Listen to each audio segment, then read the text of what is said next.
Chapter 1, Donna's Story. My story starts in late July. It was July 21st, I think. It was the first day of our holiday, a hot July day. I stood in the sun and looked at the sea. It was 11 o'clock in the morning.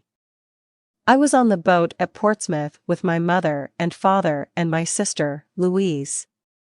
Seabirds played near our big boat and the small boats near us on the sea. I started to look at the people with us on our boat. They all watched the seabirds and talked and laughed. They were all happy on the first day of their holiday too. And suddenly there he was, this tall, quiet boy in a blue and white shirt. He was really good looking. I'll always remember the first time I saw him. He didn't see me then. He was with some friends. One of the boys was his brother, I think. They had the same blue eyes, the same mouth and nose, nearly the same hair. His brother and one of the boys with him tried to catch the seabirds, and he smiled at them. Then they came and stood near us, and they talked about the small boats on the sea. I watched him over Louise's head all the time. His brother and his friends made a lot of noise, but he was quiet and didn't talk a lot. Then suddenly he looked at me and his eyes stayed quietly on me, and he smiled his lovely smile with his shy blue eyes. The people near me on the boat, the sun, the sea, the birds, the noise of his friends, time, it all stopped. At that moment there was only him and me and him. Him and his smile for me. Only the two of us. Slowly, very slowly, the boat started to move away, across the water, to Spain. It takes a day and a night on the boat from Portsmouth to Santander, in Spain. A day and a night together, on the same boat with him. It was a big new boat with cafes, shops, a cinema, and a disco. In the evening Louise and one went to the disco together. We had a Coke and listened to the music and watched the dancers. But he wasn't there. Then suddenly a tall boy in a black and white shirt came in. It was him. He was with a friend. They stopped and looked slowly at all the people in the disco. It was dark in there and he stood and looked for a long time. Then he saw me and he smiled a big, friendly smile. I wanted to stand up and sing and dance with him. He came across the room and stopped near our table, and he asked me to dance. Suddenly he wasn't shy with me. We danced together for a long time after that. But then I looked up and there was a second tall boy in a blue and white shirt at the door of the disco, with the same eyes and the same mouth and nearly the same hair. But the boy near the door had that nice, quiet, shy face, not a big, open, friendly smile. Suddenly I knew, this was his brother with me on the dance floor, not him. I was with the wrong brother. He stood for a moment near the door and watched me and his brother on the dance floor with sad eyes. I wanted to run to him, to take his sad face in my hands and say sorry. He looked at me, then he went out quickly. I stopped dancing, walked back to my table and sat down. His brother started to dance with Louise. I didn't sleep that night. I thought about him all the time, and listened to the noises of the boat and the sea. In the morning I went to the cafe at 8 o'clock and waited there with my sister for a long time. I wanted to say sorry to him. I had 4 cups of coffee, and I don't really like coffee. But he didn't come. Where was he? Where was he? At 11 o'clock, we arrived in Santander. I wanted to stop the boat, I wanted to stop the holiday, I wanted to go back to England. I only wanted to see him again, to talk to him, to ask his name. But he wasn't there. Chapter 2, Mark's Story. I started Spanish at school in September and I like it. We've got a good teacher, Old Webb.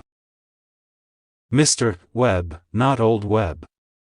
My mother always says to me. He isn't old. You know. Mr. Webb always takes some people from our school to a place in Spain for the first 2 weeks of the holidays, every July. Old Webb is okay. Not bad, for a teacher. We were at Portsmouth with Mr. Webb and Mrs. Webb. She's from Argentina. All the boys think she's good-looking, too. There were 6 of us with the Webbs: Harry Potts and his sister Sonia, Nick Atkins, he's a good friend, Sue Bellamy, she's clever, my brother Dave and me, we're 14 and we're good friends too, usually. There were hundreds of people on the boat. It was hot in the sun, a lovely day. People watched the sea and the small boats.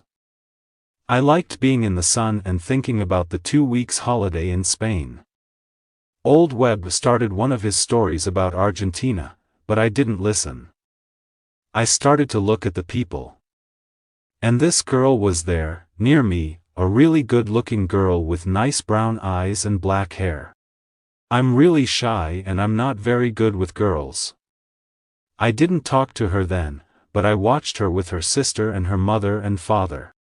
Then they walked away and she smiled at me for a moment before they went.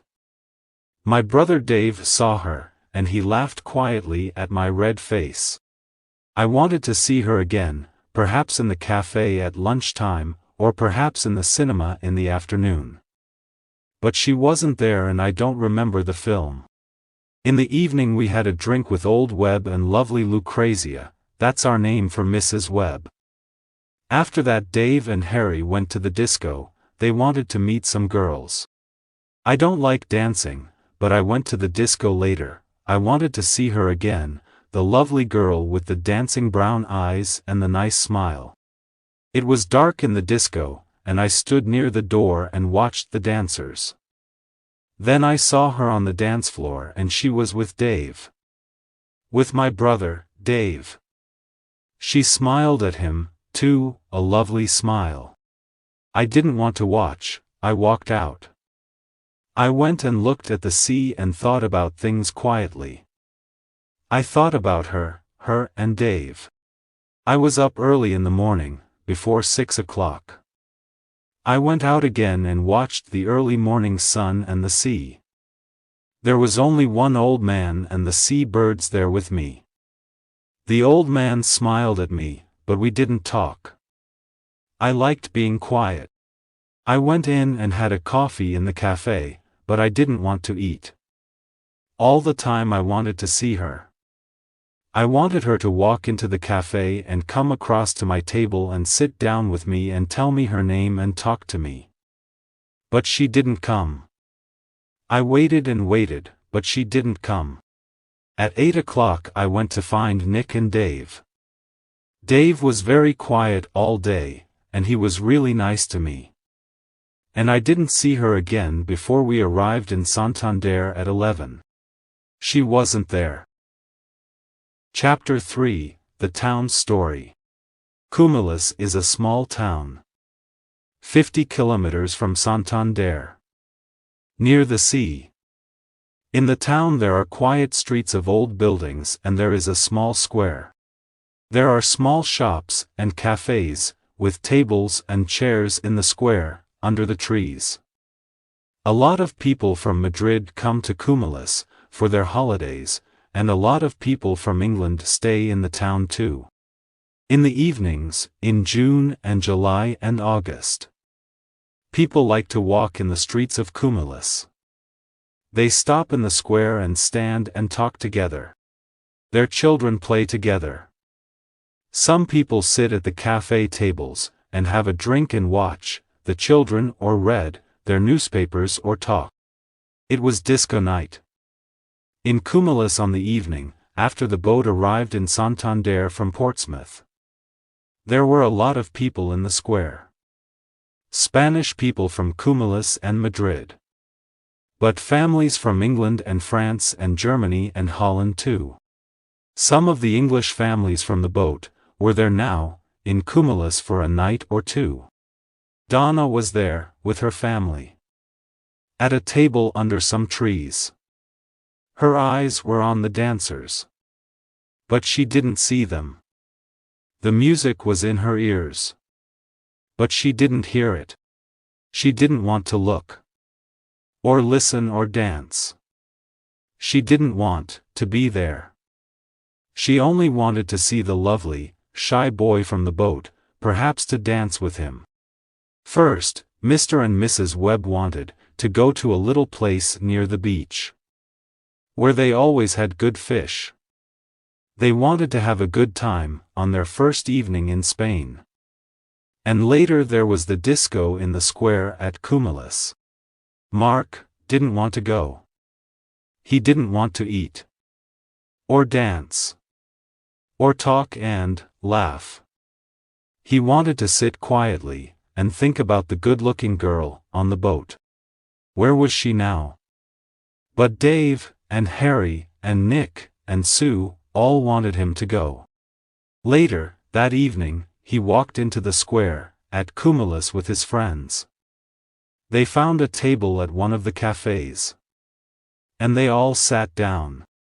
Mark looked slowly at the people at the tables near them.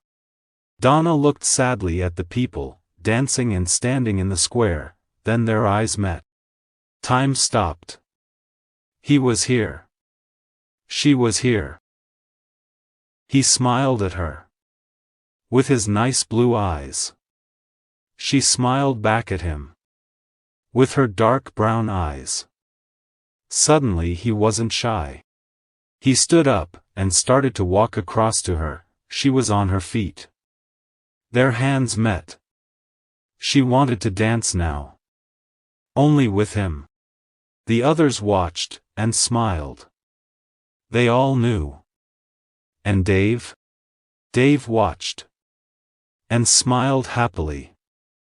You see, only Dave really knew the story. Only Dave knew his plan for his brother. And Donna and Mark started to dance. They were together. My plan worked, you see. Mark is always really shy with girls, and I wanted him to move, to get together with that girl. That's why I wanted him to see us at the disco. To stop being shy with girls. To move. Then Mark's brother thought in his mind.